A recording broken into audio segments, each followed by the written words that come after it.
Oi, turma do livro Pais Brilhantes, Professores Fascinantes, do Augusto Cury. A gente vai estar vendo, então, o segundo hábito dos bons professores e os professores fascinantes. Bons professores possuem metodologia. Professores fascinantes possuem sensibilidade. Este hábito dos professores fascinantes contribui para desenvolver a autoestima, estabilidade, tranquilidade, capacidade de contemplação do belo, de perdoar, de fazer amigos, de socializar. Bons professores falam com a voz, professores fascinantes falam com os olhos. Bons professores são didáticos, professores fascinantes vão além. Possuem sensibilidade para falar ao coração dos seus alunos. Seja um professor fascinante. Fale com uma voz que expresse emoção. Mude de tonalidade enquanto fala. Assim você cativará a emoção, estimulará a concentração e aliviará a SPA dos seus alunos, a síndrome do pensamento acelerado. Eles desacelerarão seus pensamentos e viajarão no mundo das suas ideias. Um fascinante professor de matemática, química ou línguas é capaz de conduzir seus alunos numa viagem sem sair do lugar. Toda vez que dou conferência, procuro fazer com que meus ouvintes viajem, reflitam sobre a vida, caminhem dentro de si mesmos, saiam do lugar comum. Um professor fascinante é mestre da sensibilidade. Ele sabe proteger a emoção nos focos de tensão. O que significa isso? Significa não deixar que a agressividade e as atitudes impensadas dos seus alunos roubem sua tranquilidade. Entende que os fracos excluem, os fortes acolhem, os fracos condenam, os fortes compreendem. Ele procura acolher seus alunos e compreendê-los, mesmo os mais difíceis. Enxergue o mundo com os olhos de uma águia. Veja por vários ângulos a educação. Entenda que somos criadores e vítimas do sistema social que valoriza o ter e não o ser. A estética e não o conteúdo. O consumo e não as ideias. No que depender de nós, devemos dar nossa parcela de contribuição para gerar uma humanidade mais saudável. Não esqueça que você não é apenas um pilar da escola clássica, mas um pilar da escola da vida. Tenha consciência de que os computadores podem gerar gigantes na ciência, mas crianças na maturidade. Os educadores, apesar das suas dificuldades, são insubstituíveis, porque a gentileza, a solidariedade, a tolerância, a inclusão, os sentimentos altruístas, enfim, todas as áreas da sensibilidade não podem ser ensinadas por máquinas, e sim por seres humanos. Olha, gente, não é difícil nesse ponto aqui ser um professor fascinante. De verdade, não. Seja humano. Tá aí. Você quer ser um fascinante no campo da sensibilidade? Seja humano. Seu aluno vai chegar na sala de aula chorando. Você vai fingir que não tá vendo o choro dele, vai continuar babebibobu na lousa lá até que hora?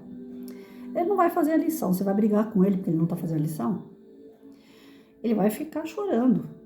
Ele está pedindo, pelo amor de Deus, olhe para mim. Ele está pedindo, pelo amor de Deus, façam alguma coisa com a minha dor. Eu não estou sabendo o que fazer com a minha dor, então façam alguma coisa por mim. Ah, mas essa criança vem todo dia chorando. Essa criança está enfrentando algum problema. Às vezes é manha, sim. Tem criança que é manhosa, a gente sabe. Mas aí, 2, 3 dias de choro na escola, uma semana, que seja a primeira semana de aula, depois passa.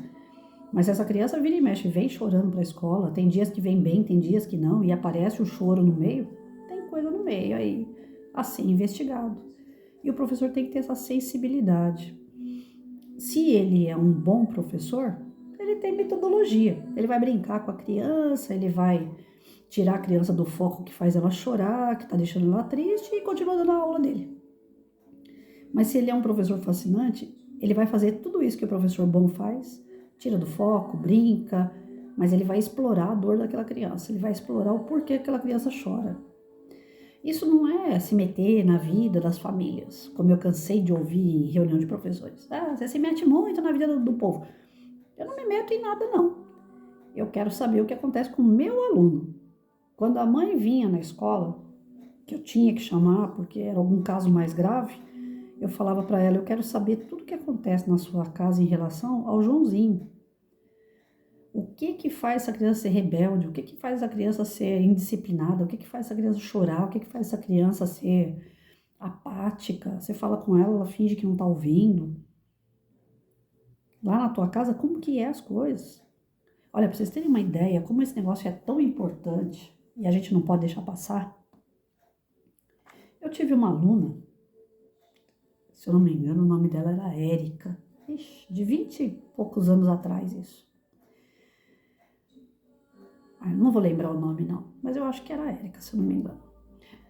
Aí eu já tinha dado aula para a irmã mais velha dela.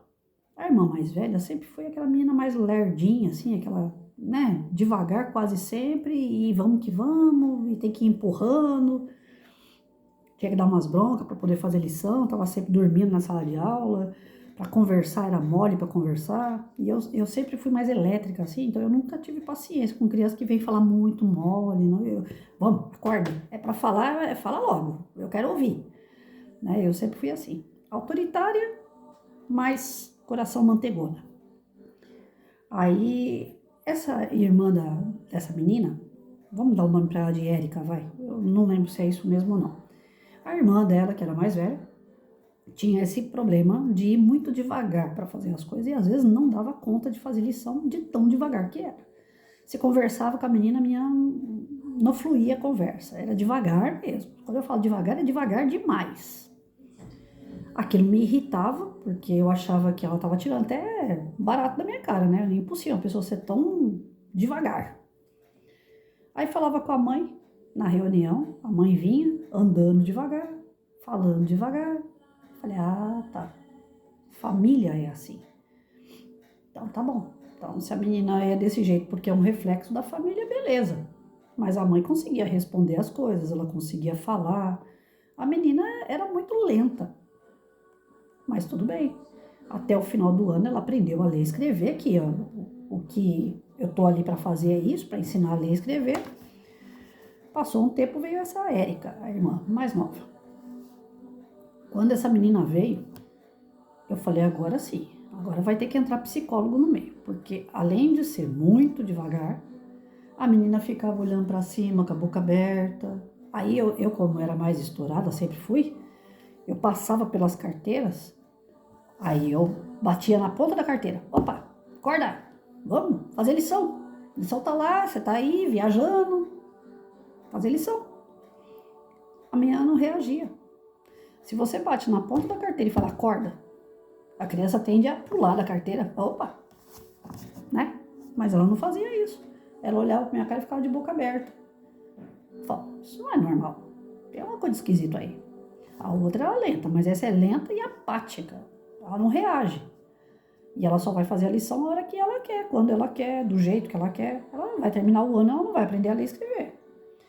Naquela época eu ainda não trabalhava com palestrante. Eu trabalhava só com a polícia militar, alguns focos assim, mas não eram intenso. Depois eu comecei a colocar palestra, até não queria mais na minha sala de aula.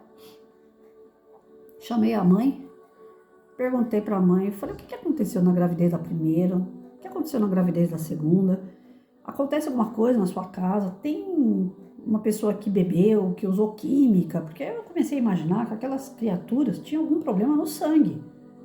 Falei, deve ter química, deve ter droga no sangue dessas meninas. Se elas não usam por conta, o negócio tá lá atrás. E eu vou ter que enfiar a mão na cumbuca aí. É um assunto hiper, mega delicado. A mãe pode interpretar do jeito que ela quiser ali, inclusive querer me processar. Mas eu arrisquei. Aí elas têm costume de sair com alguém, elas namoram, né? A mais velha, a mais nova vê alguém namorando, fica no meio de quem bebe, fuma ou usa entorpecente. E fui buscando com a mãe o histórico da menina, tentando montar o histórico da menina. A primeira menina, a mais velha, era de um cara. A minha aluna atual era de outro homem. Todos os dois tinham problema com droga. Falei, ai, caramba, e agora? Eu vou continuar enfiando a mão na cumbuca e seja o que Deus quiser. Quando você mexe com esse assunto de droga, é perigoso, mas é necessário. Eu preciso saber se tem alguma coisa no corpo dessa menina, senão ela não vai aprender. Continuei investigando, até que a mãe chegou lá na escola um dia chorando e falou assim: olha, professora, eu vou falar a verdade. A primeira não aprendeu muita coisa, só a ler e escrever mesmo, ela não vai para frente, ela não continuou os estudos. E a segunda vai para o mesmo caminho.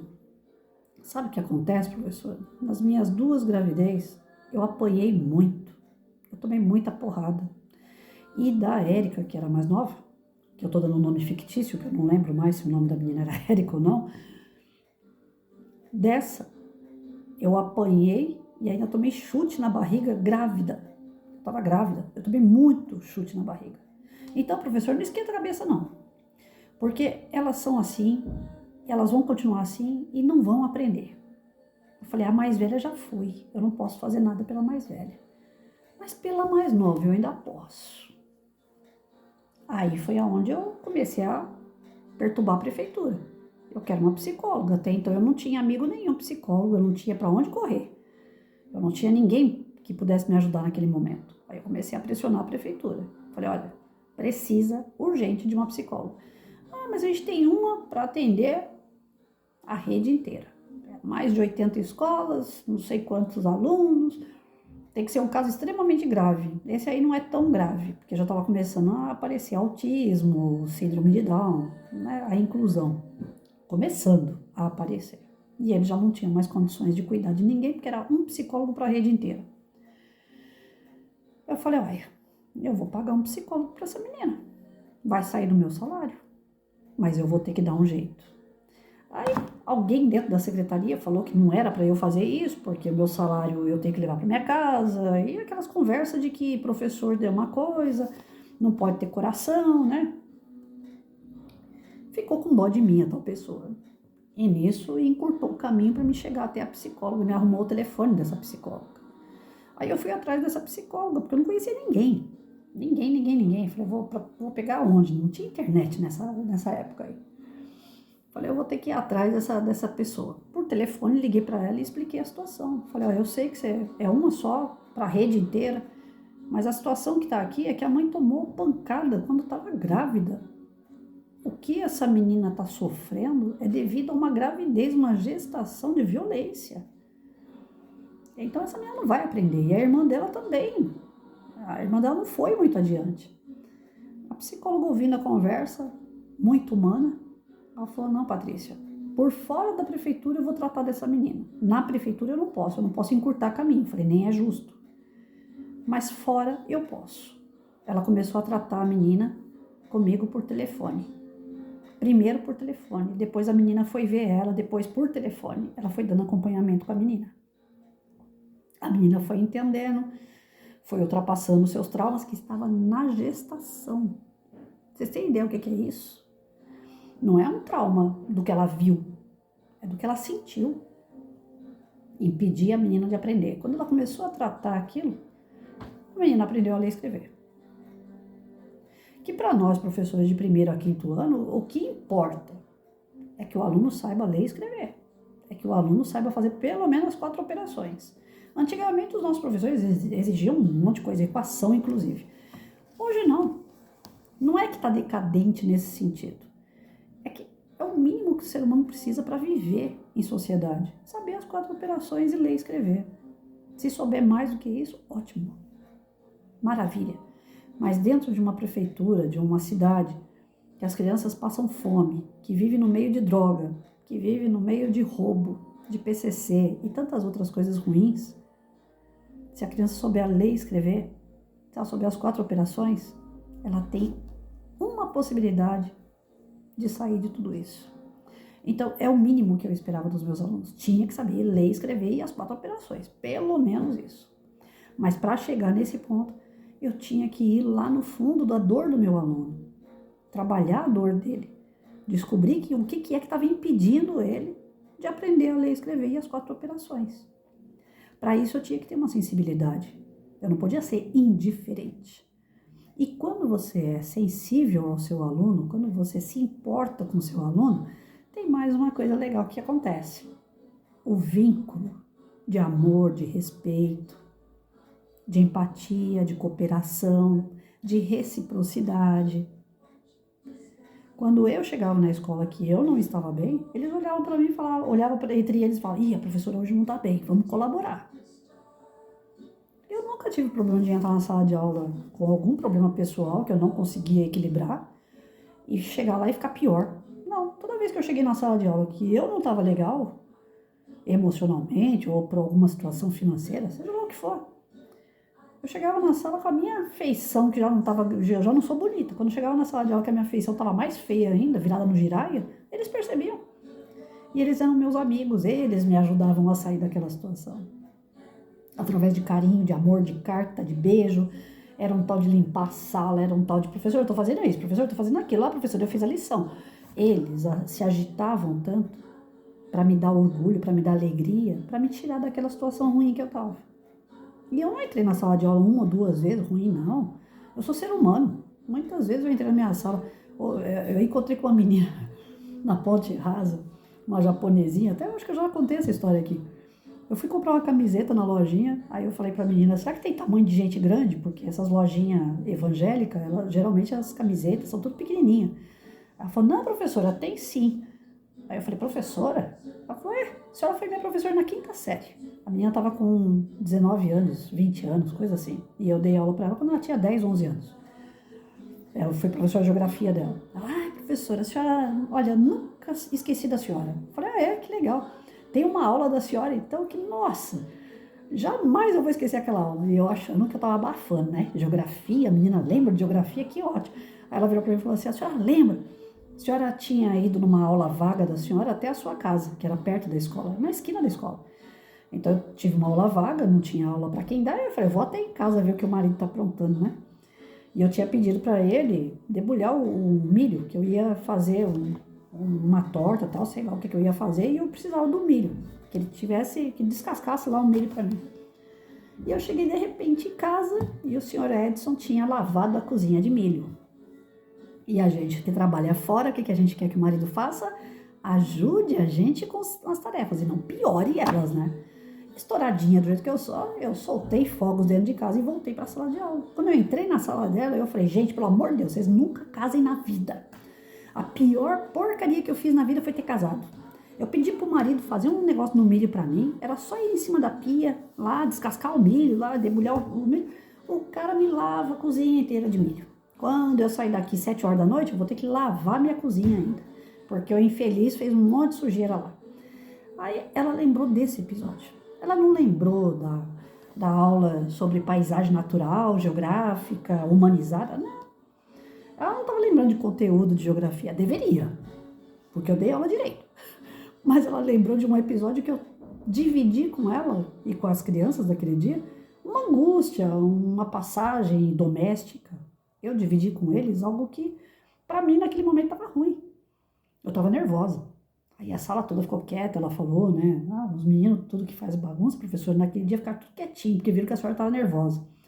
Então, as crianças sempre sentem quando o professor está bem e quando não.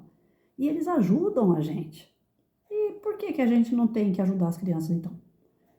Mas se você for um professor ético, você jamais vai falar dos seus problemas na sala de aula. Eu não atinjo o coração do meu aluno. Você quer saber a real? Não é que eu tenho que ser igual à criança, eu sempre falo isso. Antes de ser amiga do meu aluno, eu sou professora. Antes de estar no coração do meu aluno, eu ganho a raiva dele comigo. Porque eu sou disciplinadora, eu sou autoritária, as coisas têm que ser do meu jeito. Primeiro o aluno me odeia, depois que ele vai gostar de mim. E quando gosta, gosta de verdade. Cria elo para a vida toda. Eu tenho alunos de 35 anos, de 40 anos, que cria vínculo pro resto da vida. Porque não que eu sou igual a ele, eu sou amiga. Mas antes dele me chamar de amiga, ele me chama de professora. Antes dele me chamar de você, ele me chama de senhora. Então, eu curto isso. É uma coisa que aqui eu domino. Aqui eu não tenho medo de falar. Pode chegar no teu aluno, sim. Pode dividir com ele a sua tristeza, a sua angústia, a sua dor, a sua alegria. Você pode ser amigo do seu aluno. Você pode passar as coisas que se passam com você para o teu aluno. E ele vai passar também. E isso vai facilitar você a dar aula para ele como professor.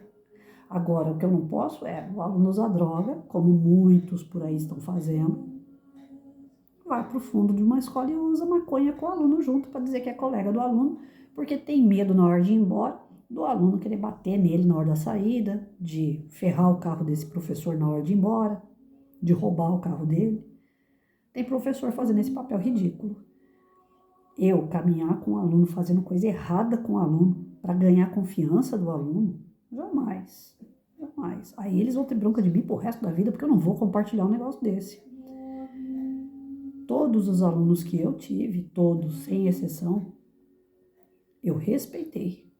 Eu falei o que eu tinha que falar, se eu acertei ou se eu errei. Quando eu errava, eu tinha humildade de chegar e falar, gente, foi demais. Desculpa, a professora estava nervosa, ou então a professora falou que não devia.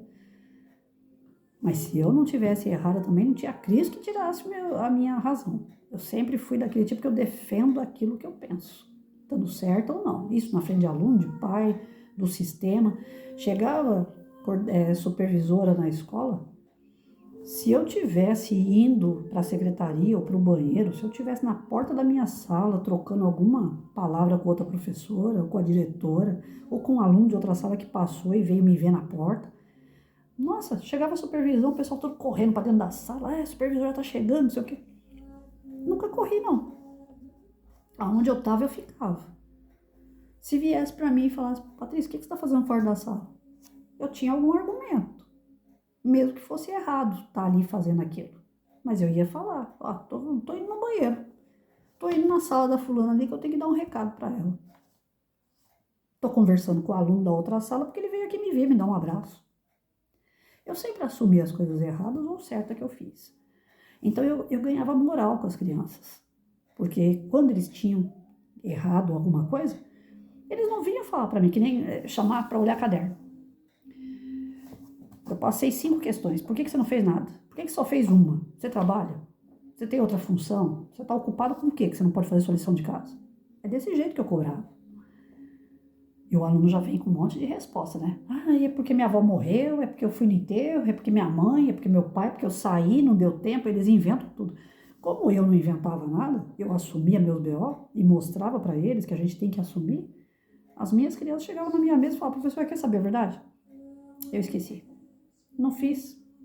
Eu coloquei o caderno na mochila, nem peguei mais. E foi o que aconteceu.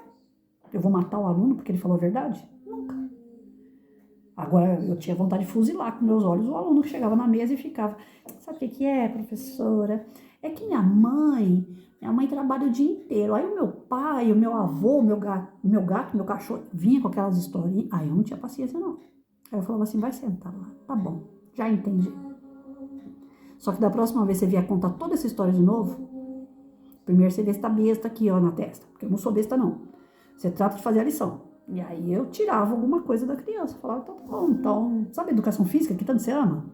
Você vai fazer educação física depois que você me apresentar a lição. No horário de educação física, em vez de descer pra quadra, você fica aqui, faz a lição. Quando terminar, você desce pra educação física. Você não fez na hora certa, agora você faz na hora errada. E vai perder uma aula que todo mundo ama, né? Educação física e arte, eles amam. E eu, graças a Deus, eu tive bons professores que falavam pra mim, não, Patrícia, nós somos parceiros. Se pisou na bola na sala de aula, você pode segurar aí que a gente segura aqui também. A criança tem direito de assistir educação física. Ela tem direito de assistir aula de arte, lógico que tem. Mas vez ou outra que você fizer esses acordos com o professor que ajuda você, faz um efeito que vocês não têm ideia. Só que aí pode vir um supervisor, pode vir um diretor e falar, não, mas ele tem direito, você não pode tirar ele da sala de aula para isso. Vai ter alguém que colocar o dedo no meio, mas só quem está no processo e sente como é que é o aluno, que sabe como tratar esse aluno. Não é falta de ética disso, não é falta de oportunidade para o aluno estudar outra disciplina, nada disso. E não vai matar ninguém, perder uma aula de educação artística ou de educação física. Não mata ninguém, mas eles ficam espertos, porque é a aula que eles gostam, eles não querem perder. E o professor ainda fala, olha, se não for para minha aula, ainda vai ficar com falta, ainda vai ter que fazer trabalho porque faltou na minha aula. Ixi, aí acabou, matou. Eles não deixam de fazer atividade na sala de aula. Tem esses macetes, por que a gente não pode usar os macetes? é tocar no aluno. Você só tem se você tiver a responsabilidade assumida. Porque para eles, querendo ou não, educação física é jogo, é brincar. Arte é aula lúdica, é brincar. Então, eles não têm na cabeça que são disciplinas importantíssimas, que desenvolvem uma série de coisas legais. Não, na cabeça deles é brincar. E na casa, o pai faz o quê? Você errou, então eu vou tirar sua televisão. Você errou, então eu vou tirar o seu videogame. Na escola eu vou tirar o quê? Eu tenho que tirar o que gosta. E funciona. Só que eu não posso ficar acostumando a tirar sempre. São casos e casos. Tem aluno que se você tirar, ele também gosta. Então aquele aluno que você tira educação física e ele gosta, aí você já faz o contrário. Ele não quer fazer educação física, aí você manda para educação física. Eu mandar aluno para direção, para diretora, ficar lá conversando, colocar de castigo na direção, é isso que eles querem.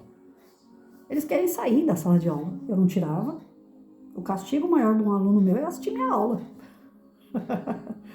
E de início, para eles é difícil, porque tem professor bonzinho demais, que deixa fazer tudo. Fez lição, parabéns. Não fez lição, parabéns também. E eu cobro.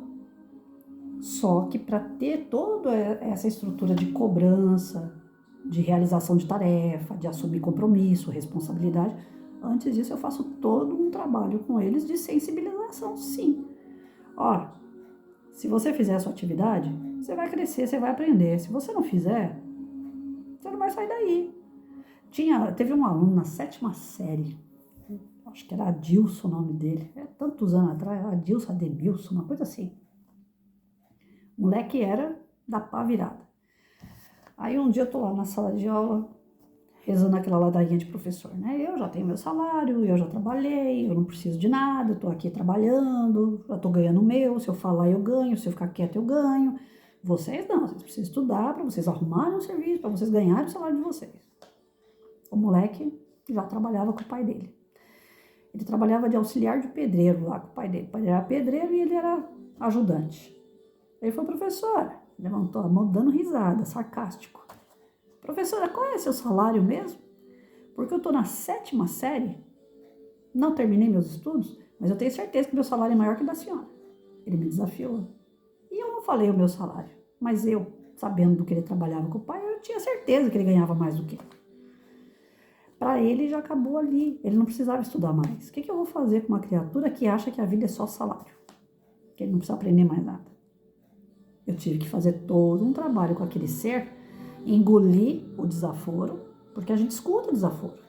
Tive que engolir aquele desaforo e fazer todo um trabalho para chegar lá no íntimo dele. Eu tive que entrar naquele menino, para que ele entendesse que ele precisava estudar sim. E na mesma sala, que aquele ano eu estava premiada, na mesma sala tinha uma menina.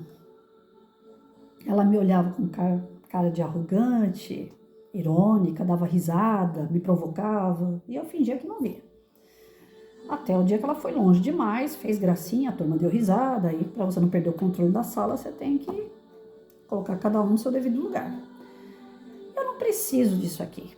Eu tenho a minha mãe e o meu pai, eu venho para a escola porque eu quero vir. Quando eu quero vir, eu faço lição se eu quiser fazer, porque o meu pai e minha mãe me dão tudo. Eu não preciso de ninguém, eu não preciso de nada. Eu não joguei para aí ninguém não, que eu não sou disso. Mas eu falei um discurso que depois até me arrependi. Eu não sei o futuro, eu não tinha bola de cristal, mas, de certa forma, eu me senti muito culpada porque acabou acontecendo o que eu falei para a menina. Falei para ela, realmente, você tendo pai e mãe, você não precisa de mais nada. Pai e mãe vai te sustentar pro resto da vida.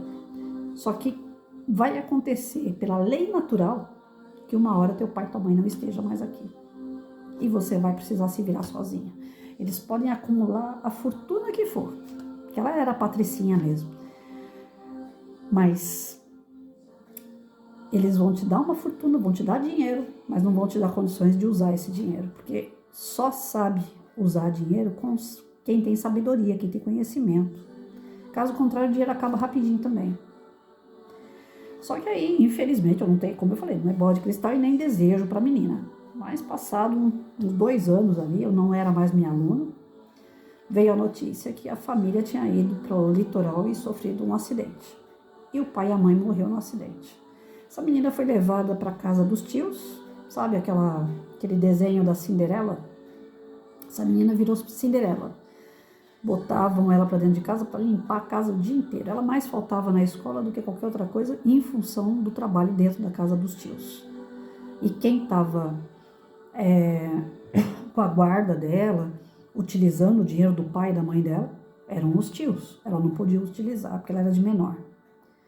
Ou seja, o que adiantou aquela arrogância, aquela ironia toda da menina de achar que nunca ia precisar estudar? Ali ela estava precisando estudar, ela ia precisar sobreviver e ela ia ser escrava daquele tio e daquela tia por um bom tempo. Pela falta de estudo, pela falta de saber se virar sozinha. Mesmo que ela fosse de menor, tem muitos menores. Meu pai veio para São Paulo com 9 anos de idade. Ele e meu tio.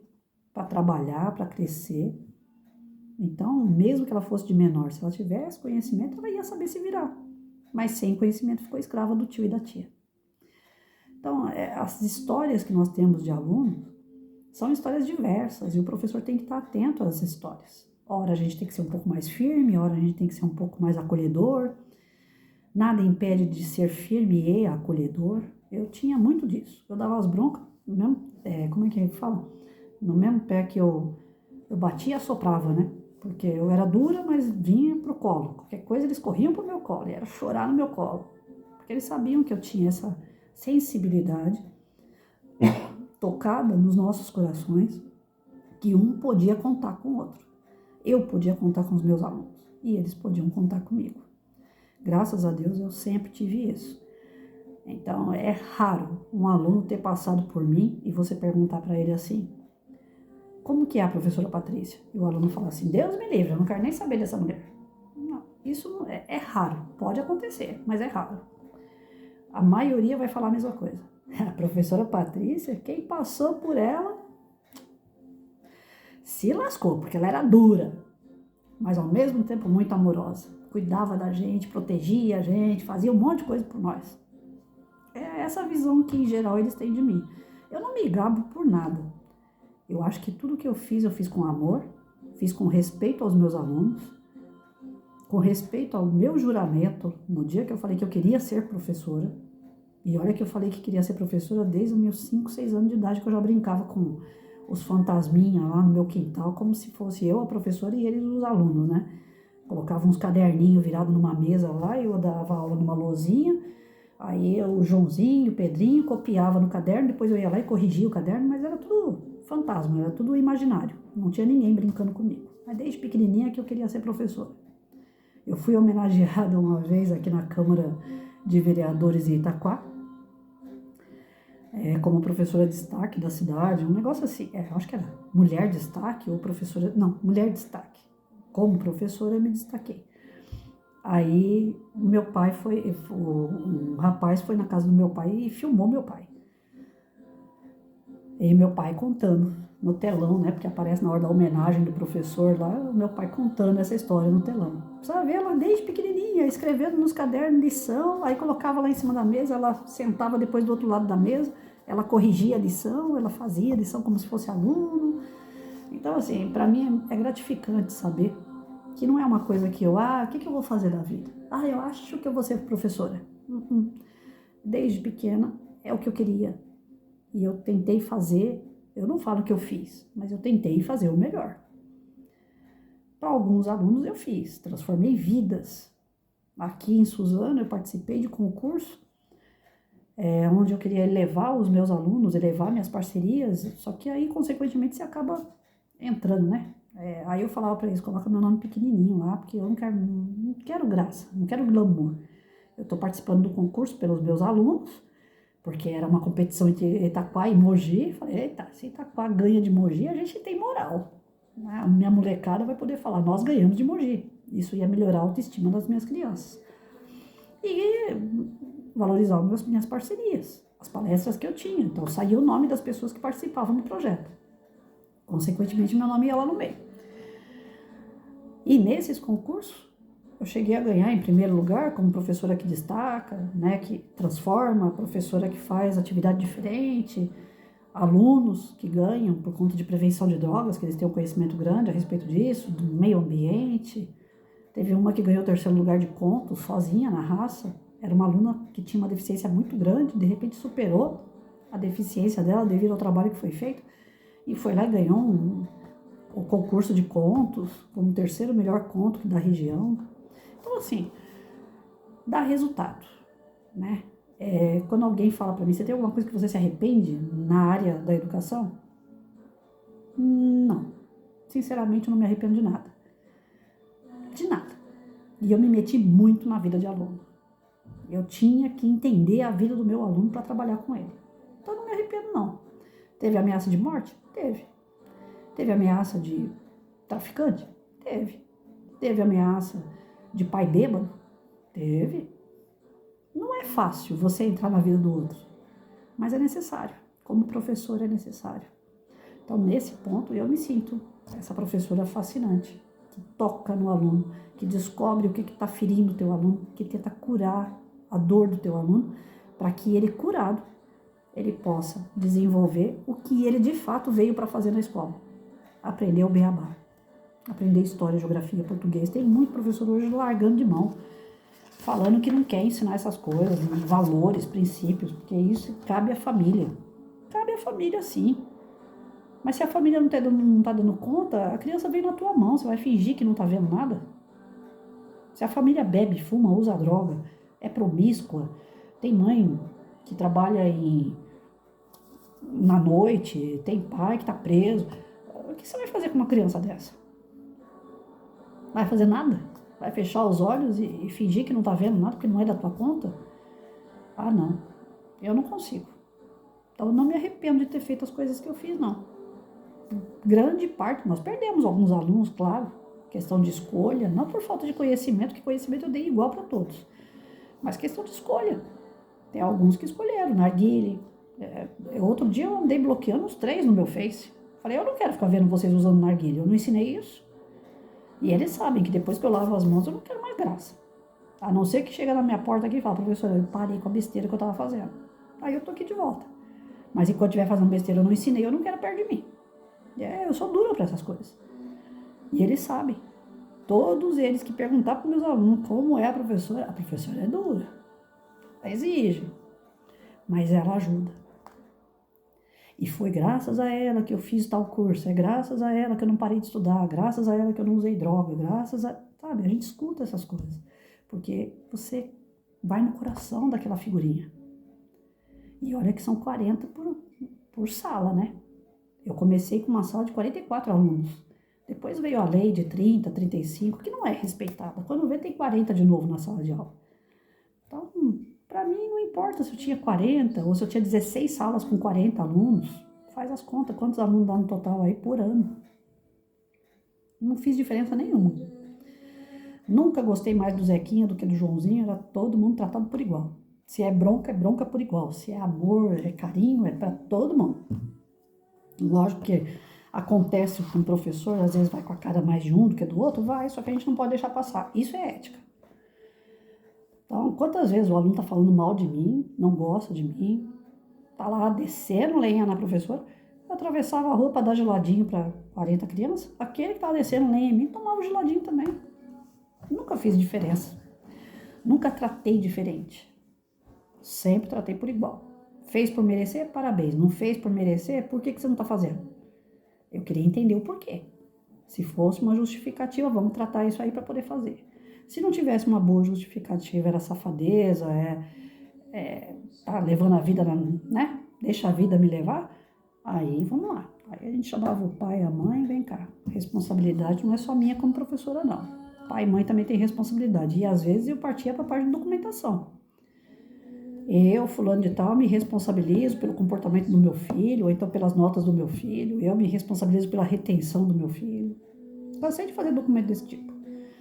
Chama pai, não está resolvendo, você está vendo que não tem problema, que o problema está sendo criado, aí você tem que agir de outra forma, aí tem a parte burocrática que a gente tem que fazer. É isso, mas que vale a pena tocar neles, descobrir, que nem eu falei, eu não gosto de aluno que ele tenha problema. Eu não torço para a criança ter problema. Mas eu gosto que venha com problema. Porque quando eu vejo um desafio para mim e aí eu quero passar. Eu quero aprender com aquela situação e eu quero melhorar a vida daquela criança e eu fico feliz quando melhora. Eu acho que é isso. Se é um professor fascinante, se não é, eu sou meio termo ali. Eu não sou tão ruim também, né? Mas é gostoso você ver o resultado depois de um bom trabalho feito.